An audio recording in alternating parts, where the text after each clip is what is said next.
আসসালামু আলাইকুম। আজকে আমরা কৃষি জমি দেখতে এসেছি। একদম সূর্য ডোবার সময়টা একটু ভিডিও করে নিলাম। খুবই ভালো লাগতাছিল, এর জন্য একটু ভিডিও করে নিয়েছি। এখানে এসে আমরা হাঁসের খামার দেখতে পাই, তাই আমরা এখানে চাইতেছি কৃষি জমির এখানে একদম প্রাকৃতিক ভাবে হাঁস পালন করে তারা, তাই আমরা দেখব। আমরা সবাই মিলে যাই সামনে এগিয়ে, ওই যে দেখা যাচ্ছে খামারটা। খামারের কাছাকাছি আমরা এসে পড়েছি। সূর্যটাও প্রায় ডুবে যাচ্ছে। দূরে থেকেও খামারটা দেখতে অনেক সুন্দর লাগতেছে। আমরা অনেকগুলো হাঁস দেখতে পাই, এখানে না হইলো 300-র উপরে হাঁস হইব।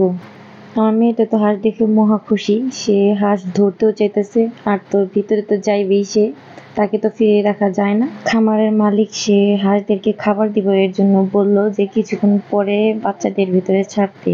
আমাদের দেখেও ভালো লাগলো, প্রাকৃতিক ভাবে খামারগুলো তারা চালাইতেছে অনেক সুন্দর, মানে এখানে কোনো ভেজাল নাই, তাদেরও কোনো ক্ষতি হইতেছে না।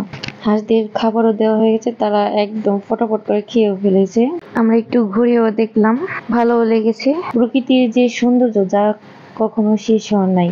আমার মেয়েটাও হাঁস নিয়ে কিছুক্ষণ খেলা করলো, তারও অনেক ভালো লেগেছে। ভিডিওটা আর বড় বানাবো না, সবাই ভালো থাকবেন, টাটা বাই বাই, আল্লাহ হাফেজ। সবাইকে ভিডিওটা দেখার জন্য ধন্যবাদ।